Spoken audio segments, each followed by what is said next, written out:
Maybe, I guess I've heard they like first and then Fast on water, fast on land. Do they? yeah, they In a straight line. In a straight line. So you- They can't cut. They can't, they gotta move. so you need serpentine. Weave and dodge. And you'll be What's going on at the Carnegie, anything?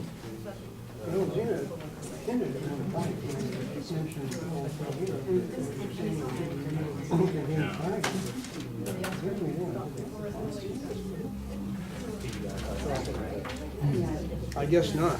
At least I didn't hear anything.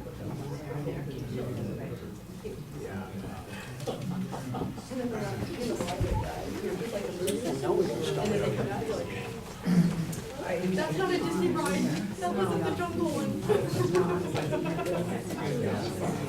She was like, I was running back to go higher ground.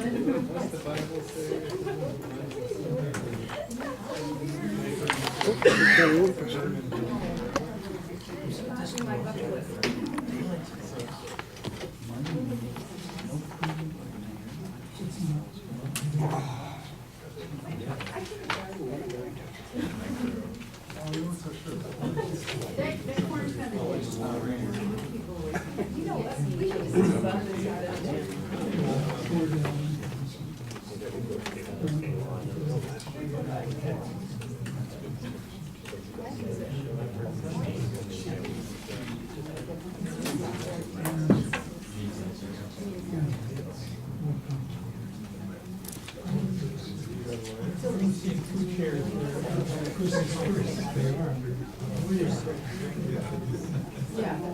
Jim's running late, Janine's downstairs.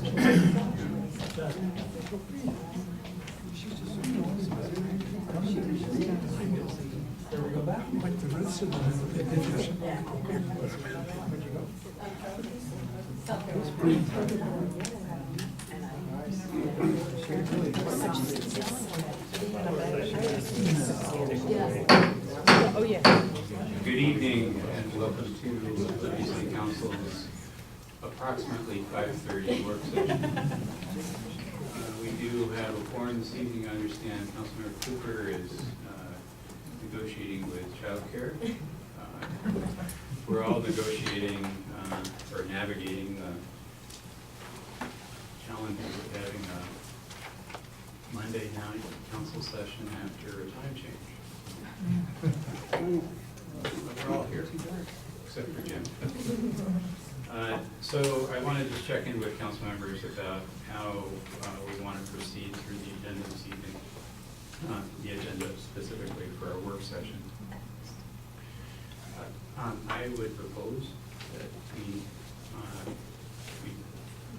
try to sort of split the difference between these two issues and get bring some conclusion to our conversation that started last week on the community bill area, but not do that for more than half of our time together, so that we have a little bit of time to discuss budget issues. Both of these issues are on our business meeting tonight, so in some ways this is sort of a warm-up session for the discussion of the business meeting. That's my proposal, but I am open to any other option for anybody feel strongly about how we do this. That sounds lovely. We proceed, we're already a little bit late. Okay, well, who could turn down lovely? Okay, so let's proceed with our lovely plan, and then we'll start with Heath. Heath, you want to just introduce some of the new information? I think, and just in time, Councilmember Cooper's welcome. And I'm not asking for a huge presentation, but I mean, you could quickly go through stuff and bring us up to date in terms of what was additionally sent to the council in terms of that. Yes, thank you. I sent to you each a copy of moving forward with CRA in the downtown plan on Friday. I'm not sure if you've had a chance to review that or not, but I'm going to run through that briefly this evening. Starting out with the first slide here, which provides an overview of sort of where we are with the comp plan and the downtown plan, the request for qualifications in the community renewal plan. The objective here is to demonstrate that there's a relationship between these three documents, that it's not necessarily a linear relationship, that there's a feedback loop in this process that is important, and that the request for qualifications will provide feedback to the downtown plan. The community renewal plan could ultimately provide feedback to the comprehensive plan. And of course, the comp plan, the downtown plan, could also provide feedback and input into the request for qualifications as well as the community renewal plan. So there's very much a circular, closed loop here in this planning process. And this, of course, contemplates all of them being in place. And I think they're all important.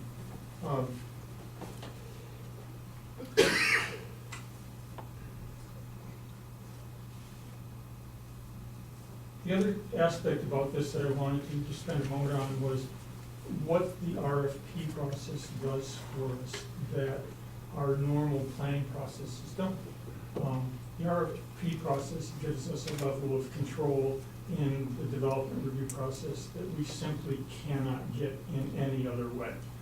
We cannot get the regulatory control by adopting plans and regulations that we can get through an RFP process. So for certain select properties, this process would give us an incredibly high level of control over how they move forward. It would also give us an incredibly high level of feedback about what's feasible and under what circumstances is it feasible. So as we think about our downtown plan and we think about implementing our comprehensive plan, the RFP process could provide us with very important information about how that can happen. It will give us the feedback from the development community, from builders or developers or property owners that says, this is feasible. It's not theoretically feasible. This would be actually feasible. This would be what somebody would be willing to come to the table to enter into a contract and to pursue through a construction process to build. And I think that's incredibly valuable information. I want to just spend a couple minutes on our comp plan, our new comp plan and its relationship to downtown. Of course, we're having a public hearing on that document this evening. Our comp plan, of course, spends time on downtown. Downtown is a critical element of our comprehensive plan and will inform whatever planning processes we move forward with, whether that's the downtown plan or it's a community renewal plan or request for qualifications. The comprehensive plan is there, it will be in place here shortly, and it will inform our work going forward. And I think it's pretty straightforward.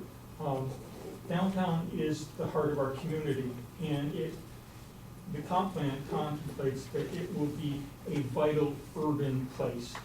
And we have holes in our vital urban place, and the request for qualifications in the CRA is there to help us fill in those holes.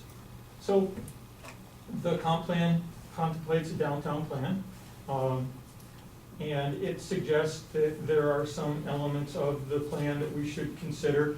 There are many, many others. The comp plan says housing, public spaces, parking management, rehabilitation of development, redevelopment, architecture, cultural resources, building skylines and views. I've heard also brownfields remediation, sea level rise, transportation, urban parks, social services, and other things also mentioned in terms of being part of a downtown plan. So I think one of the challenges that we have in front of us is scoping that downtown plan and figuring out how we're going to move forward with that in a manageable way. What a downtown plan is not is a plan for development of individual properties, like Isthmus, for example, or the Vine Street property, or Griswold's, or any other blighted property in our downtown. It is not a plan where you get to that level of detail that dictates what and how a particular property is going to be developed.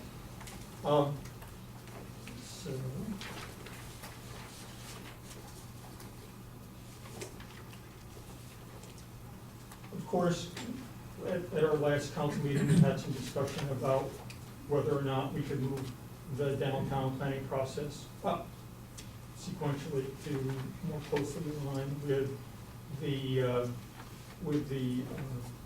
CRA process and the request for qualifications and that. And yes, of course, we could. It's going to be dependent upon council and what council's role wants to be in this process as we go forward. The CERT committee has spent a great deal of time working on this issue, and they provided incredibly valuable feedback to staff and the consulting team throughout this process. So council's involvement, whether it's earlier or later, would have to be substantial. We also had planned for the scoping process to be a pretty long part of the downtown master planning process, and that was intentional. Knowing the number of interested parties that we have and knowing the number of subjects that have been broached in this process, we felt that it was really important to have an extended scoping process so that when we get to the end, we have, we're comfortable that we're addressing the right issues and we have had the right people at the table in defining that process. So we'll see where council wants to go with that. Couple of notes in regards to how the downtown plan and the CRA relate. I alluded to this a little bit earlier, but there's really two ways that development is going to occur in downtown. One is spontaneously coming in here at the second floor, people bringing in applications for development review. That's good. That's a good thing. We've had some extraordinary examples of that this year. Walker John's Lofts building, 123 4th Avenue being great examples of that. The other approach is a more deliberate approach, identifying particular properties and particular outcomes that we're interested in pursuing. I think we can all agree that properties like the Isthmus, the Vine Street, the Edwards Walls property, and others are blighted, and we prefer that condition be alleviated somehow. And the CRA process and the RFP process we're contemplating is a way for that to occur. Let's see here, a couple more slides. Downtown plan and the CRA is a way to increase the likelihood that certain blighted properties will be returned to economically productive life, furtherance of the city's objectives. So, again, to be clear that negotiations with developers can increase the information the city has about the feasibility of different kinds of development. This information can be fed back into the downtown plan to help ensure the vision of downtown is realistic and it's supported by the market. I think that's incredibly valuable and important in this process, that we do have this feedback loop and that we use that. We use the RFP process to help us inform that. The CRA process, as it's currently contemplated, includes an incredibly high level of involvement with City Council. It includes opportunities for involvement by the public. And the important thing to note here is that Council is in charge and Council is responsible for this process. Open house we're still working on what does that open house look like, but we know that Council would adopt the resolution for the community renewal area here shortly, sometime at least in the first quarter of 2015. Council would approve the request for qualifications. There would be opportunity for comment on that. That we'd have a public finance seminar where we'd have NDC, National Development Corporation, come in and provide feedback and guidance to parties that are interested in working with the city through this RFP process. We'd have a bidders conference where we'd sit down with individual parties who are interested and talk about the RFP and how they can respond to that and what questions they have about that. We'd have an open house using the RFP responses as the backdrop for that, and the public and council and any other interested party could be involved in that process. We would develop a development agreement coming out of that, that again requires council approval and council action in order to move forward with that. Council would be making that selection. And then finally, we're talking about adoption of a community renewal plan, and that plan would also require council approval in order for it to move forward. So as you can see, there's constant and repetitive, iterative opportunities for council to be involved in this process. You've seen this timeline before. Obviously, there's again room for manipulating the various components here, but the timeline that was put forward was based on what we have in our work plan, which is the 6 months of scoping starting around the first of the year. And yes, sir. And I don't mean to interrupt, I was wondering if you can maybe stop at this point and Sure. we can get some Yeah. questions and discussion. Absolutely. Sorry. No, yeah, I think that's great, and I appreciate your going through an accelerator. I have one more slide that I know might be of interest to some council members. Okay. Is that okay? And that's the budget. I know there were questions about the budget. There's some basic information here about what we spent to date and what we would anticipate spending going forward. That's it.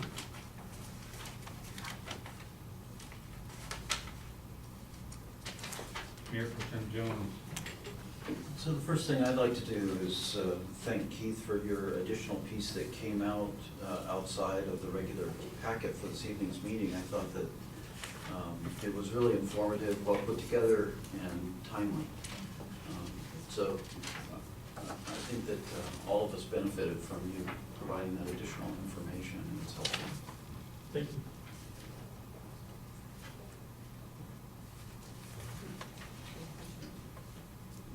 Councilmember Sutton. So, we have a balance of money that we haven't spent.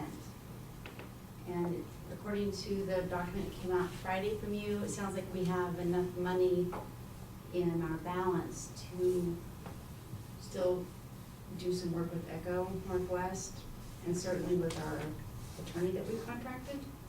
Yes, ma'am. We have about $25,000 remaining in the contract with Echo and about 43 with J. Rich. You lost me at ma'am, I'm sorry.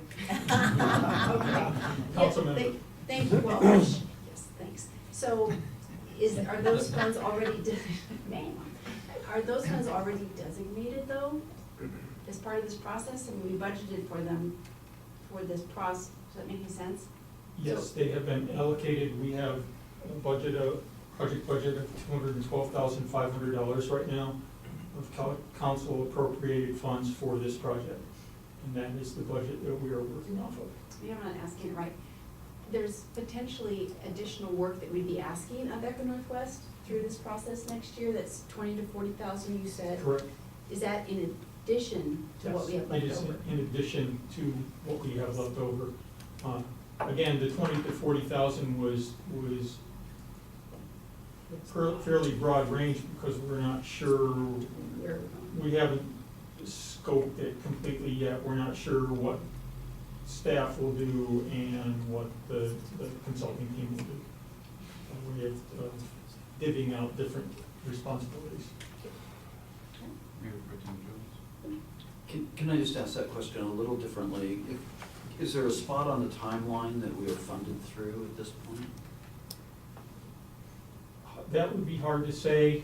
Certainly we have sufficient funding to take us through adoption of the resolution and the eco budget, and we probably have sufficient funding to take Jay through the conclusion of this process up to negotiation with individual property owners.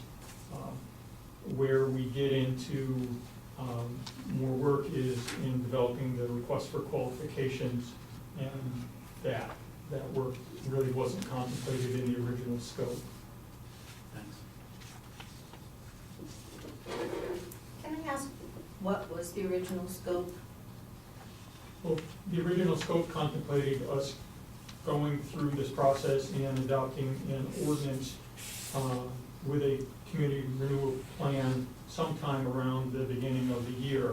Obviously, we've made some changes to that from when we started, and Right. So that's what I'm still kind of pondering over, is how we moved from that original council idea of having an ordinance by the end of the year and not doing all this extra work. I'm puzzled as to how the CERT committee evolved it into where we are now. And I'm just wondering if we don't want to do an RFQ or an RFP, and if we don't want to do what we talked about at the retreat and ask for businesses to come forward with their ideas, where would we be then with the original idea minus the RFQ/P? hard to say. I mean, I guess I don't understand what the original intent was, and compared to where we are, how it's evolved into where we are now, and continuing the conversation and asking for more money. I'm just, So I'll attempt to answer, and I'll look to my council members actually, all council members to respond, but the committee in particular. So this process has changed continuously over the last 3 years, just as any of our initiatives. The downtown initiative, for example, has changed. Any of those changes, though, and all of them, happened as a result of very specific council action. No money was added to the process without council vote. No change to the charter for the community renewal initiative happened without council action. So the process has worked where, as with all of our committees, we adapt as we hear from the public, we change our plans and work things forward. As we learn more information, we adjust our approach, but we only do so through very conscious and deliberate and transparent process. so could I interrupt then? So I guess what I'm saying is that now that it's before the full council, I guess I'm not sure I'm on board with where we are now. So that's like, I know it's hard for you guys, but it's a conversation that now is in front of us. Well, with all due respect, Councilmember Rowe, Janine, it has always been in front of the council. And in every point along this way, I mean, I don't think I'm we've ever had frustrated a in terms of how you have characterized this, but even during the meetings where we were having individual CERT meetings, you, by request, made those full council meetings. Some of them you attended and some of them you didn't, but the process has always been in front of the council. And in terms of where we are now, we have our latest proposal in terms of what the next steps are. But in Right. terms of how we got to these next steps, we got to these next steps as a result of a council discussion. Right, well, and then, you know, I don't wanna get you defensive, I'm just saying that I guess I have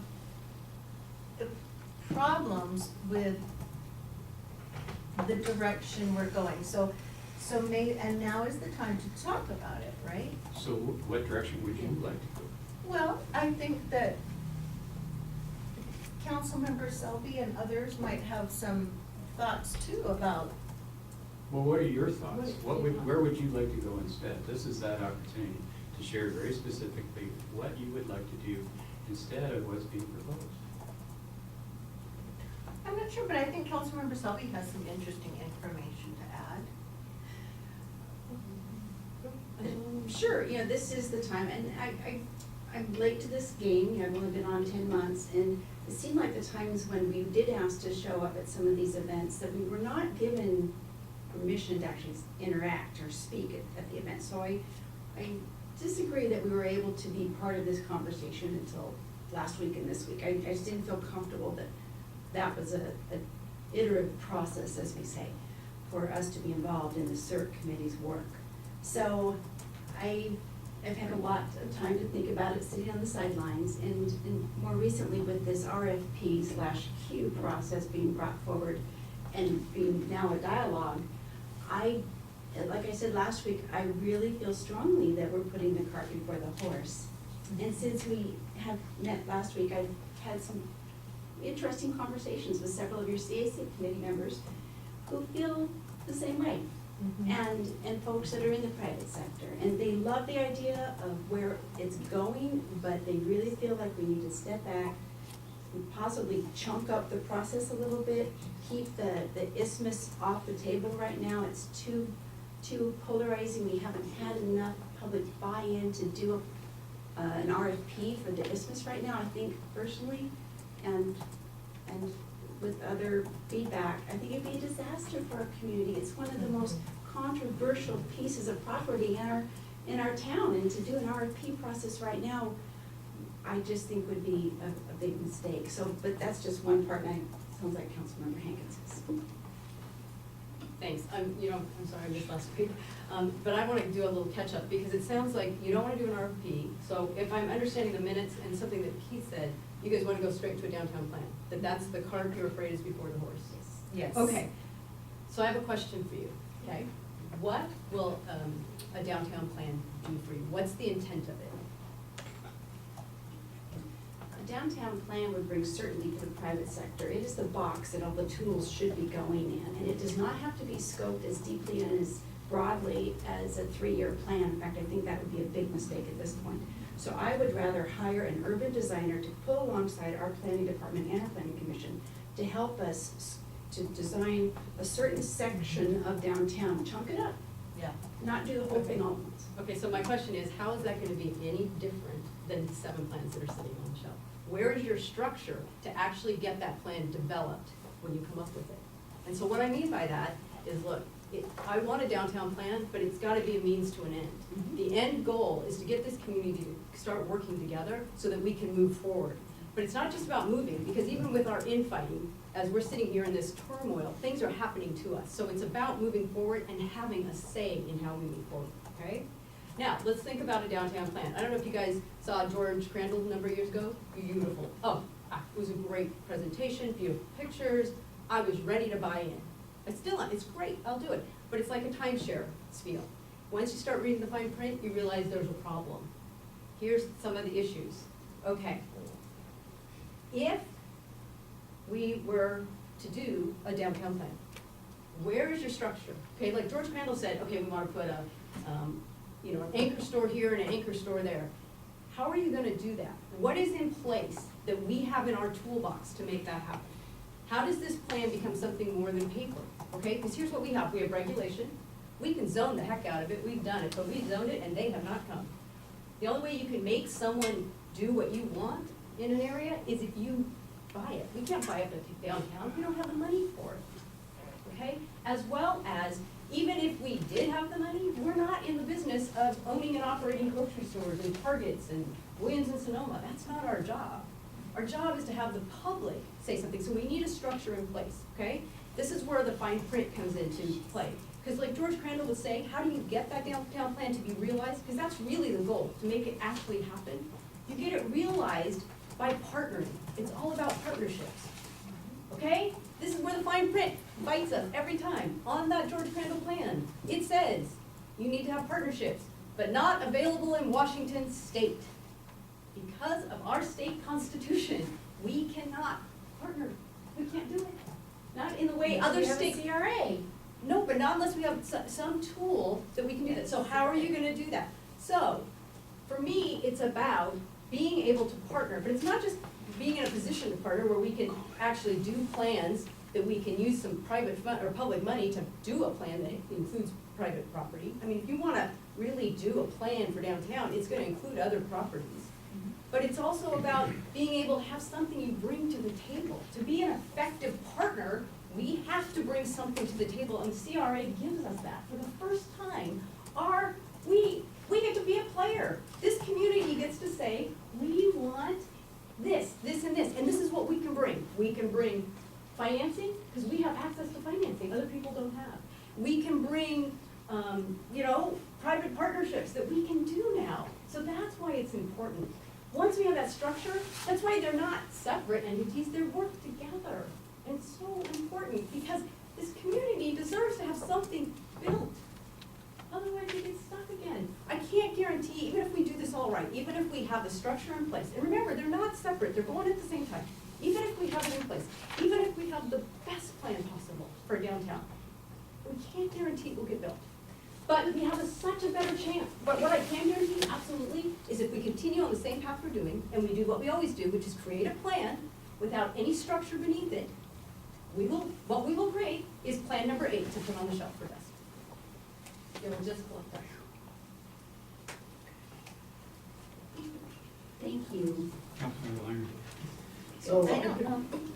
yeah, so I think at this point, I'm not sure that I or anybody else are gonna convince either of you to do anything different than what you're thinking about. So so at this point, I'm just saying, I think for the record, that one of the important aspects of developing the CRA now and staying with the timeline that was just up on the screen, is that timing is also a really important element.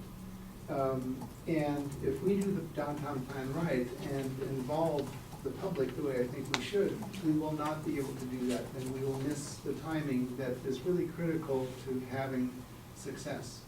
I mean, obviously, I don't have a crystal ball, I don't know exactly what will happen when, but I do know that right now, things are on the upswing, and this is the time to grab it. This is the time when we have the highest probability of success. Whereas if we wait for another 6 months, a year and a half, probably, if we do a full public involvement, we will have missed the window of opportunity that we have now.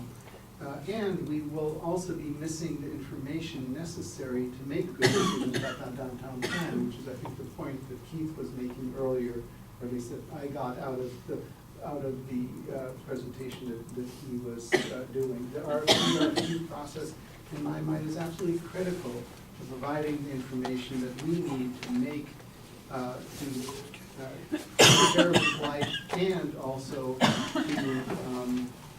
to get a much better downtown plan than we would be able to have otherwise, because we get the private sector involved in a way that we don't have any other way of doing that other than people coming to meetings, saying nice things about great ideas, but without any necessary connection to reality.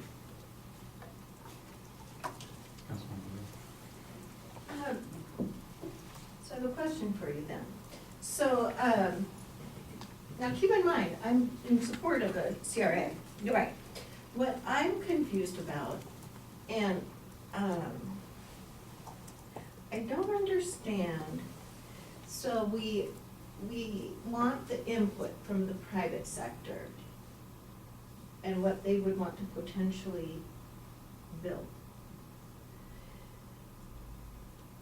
Do you have any idea if we have anyone interested? Is there momentum at all building? Because I'm not sure that, I mean, I would hope that there's this just bursting our doors down with these great ideas to connect with our downtown plan. But are there? I mean, are there people that, I'm trying to understand, like, so it will connect with our downtown plan and it's valuable information. What is that information? Okay, so I think one of the things that Keith had on one of his slides here was the conference for the financing. One of the things that we can do is we can bring financing through NDC that otherwise would not be available. Right. Can you go back to that? Thank you. Yeah, so there's a public finance seminar, and they're, just like when we worked with the Pear Blossom Place, we found ways to finance something that otherwise wouldn't be financed the way, wouldn't be able to be financed. So yes, we absolutely bring money to the table that is attractive to developers, but is not possible unless we have this tool in place. So absolutely, that's one of the key elements, is that we can bring money that otherwise wouldn't be available for this to bear on this problem when we when we get this thing going. And so as a community, beyond the cap, do we have any idea at all what we'd like to see in downtown?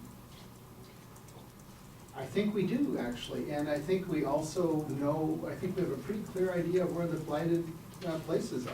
You know, I don't think there's a whole lot of dispute about that.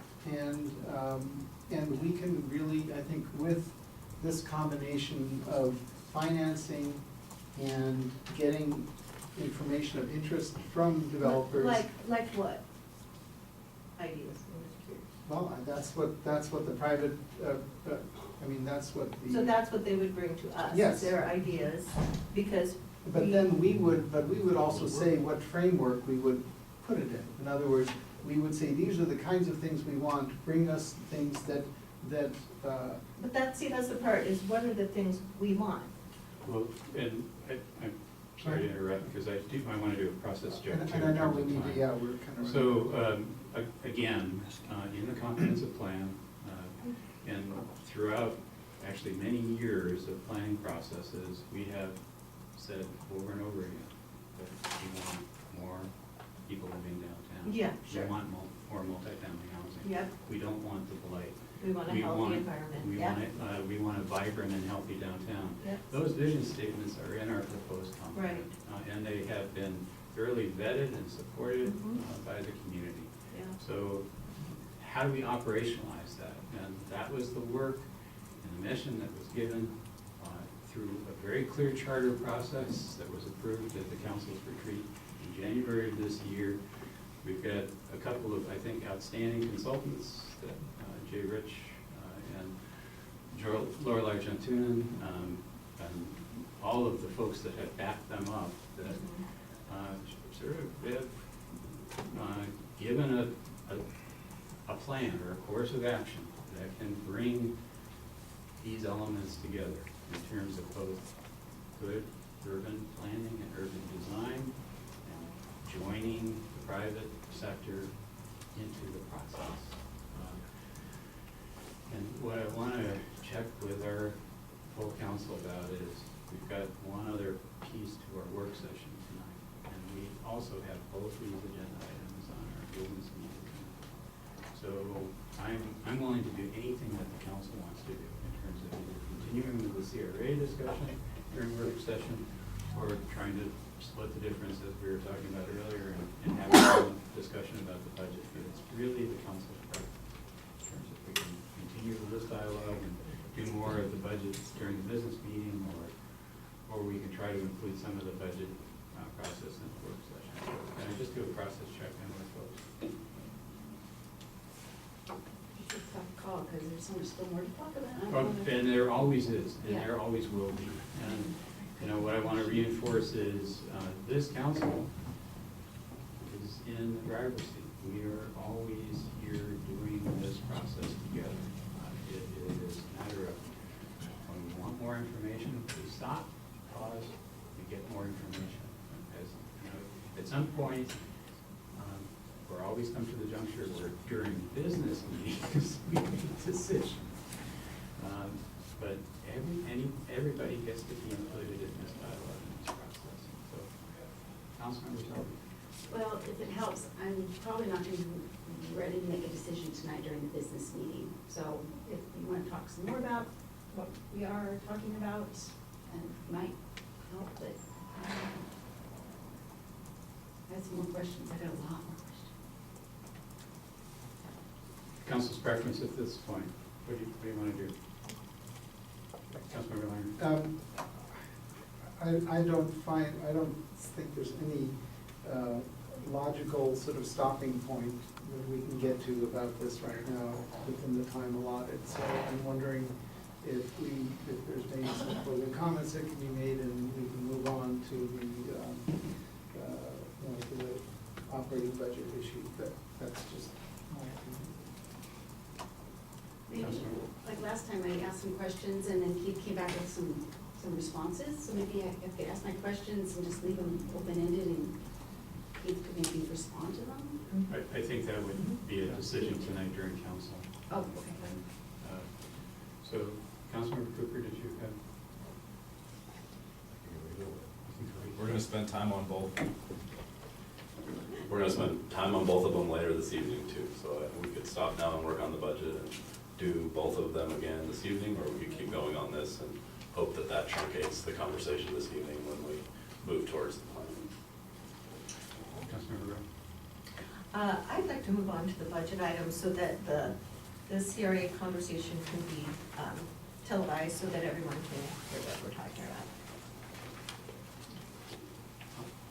On to the budget? Infrastructure? Okay, I've got a general thumbs up from everybody. So, Mr. City Manager. Thank you, Mr. Mayor, Ms. Council. So we are ready to start talking about some of the pieces of the 2015 operating budget. For your pleasure tonight, we have teed up the lodging tax advisory committee proposals, impact fees for both transportation and parks, our utility rates being proposed by the staff and the UAC, and also general facilities charges. I think we're planning to start with the lodging tax advisory committee. Maybe Councilmember Hammond didn't know that. We can start somewhere else. You ready to go? So I think we'll start with the lodging tax committee recommendations. Okay, I'm just gonna give you a quick rundown because we met on October 3rd to review proposals and put together our recommendations. You have a copy of the report in your packet, and then coming around right now is what would be a slide to show you what we're doing. As I noted, but you like that? Easy copy. As I noted, we are seeing some recovery in the fund, although it's still not back to 2007, 2008 levels. The committee recommends allocations in the amount of $248,023, which fully funds all the nonprofit agencies that were the 2015 proposals, plus the City of Olympia's pedestrian wayfinding project and update of the city's walking map. The one unresolved issue is whether to allocate any Olympia lodging tax for operating costs of the Regional Athletic Center, the RAC, which is owned and managed by the City of Lacey. Since the request came from another city, the committee recommends that there be a policy level discussion, council to council, before making an allocation, and I agree. I personally do not recommend allocating Olympia lodging tax at this time for the RAC. We could use up to $7,000 anytime during 2015 for the RAC if we want to do something after a discussion with the council. So do you have any questions? Questions for Councilmember Can I was going to add something to Bridget very briefly. With regards to the regional athletic complex, I did have a chance to talk to the city manager about this particular trip, and I wouldn't say. City Manager of Lacey. City Manager of Lacey, yes, sorry. And I talked to myself. We know that. Yeah. I knew that already. I think their process was awkward. They didn't know quite how to go about it. And when I talked with Scott Spence about our criteria for lodging tax funding, I think he agreed it wasn't good criteria either. We want heads and beds, seats and buns and seats and that sort of thing. What they're trying to get at is that there's regional funding going on now that the City of Lacey provides some funding to the Washington Center, and so perhaps Olympia should provide some funding to the regional athletic complex. The difference is, as Scott and I talked though, the Washington Center for Performing Arts supports a large number of arts organizations that are based in Lacey. And so I think it's, the bigger issue is, I think it's a policy conversation about how we fund each other. So I don't think there's an expectation we put $7,000 in this year until we have that conversation. Councilmember Reiner? Well, that more or less answered my question, so thank you. Councilmember Rowe? I think this was directed to Kathy. Just because she has the historical knowledge here. So, on the chart, when it goes back to 2006, are we always going to keep this an ongoing list, even though, say for example, Bigelow hasn't applied for, since 2006? Do we just keep this chart ongoing? Yes, we keep the historic list because every year when we're soliciting proposals, I go to that list, and if it's, I should put the proviso as long as it is an organization that still exists. We keep them on the list, and then I notify them that we're accepting proposals, anyone who's ever applied in the past. Okay, so, do you have any idea why certain groups didn't make any requests, like the Film Society, ODA, some that have asked consistently in the past? didn't ask this year. Yes, the ODA is having a change in leadership this year, and so they were waiting until that new leadership is on board. Plus, they applied last year for a specific project that was a reprint of a brochure that doesn't need to be reprinted. The same way with the Film Society, they have some change taking place in their leadership. And the Capital City Pride Festival, I talked to Anna, and they just totally missed the application deadline, and she realizes that. They're still planning to do that next year. Because I just noticed so many that I thought, wow, I wonder why they didn't apply. And then the Bigelow House Preservation Association, they've changed their name, but they were contacted under the new group. Yeah, I notify everybody, and again, this has to be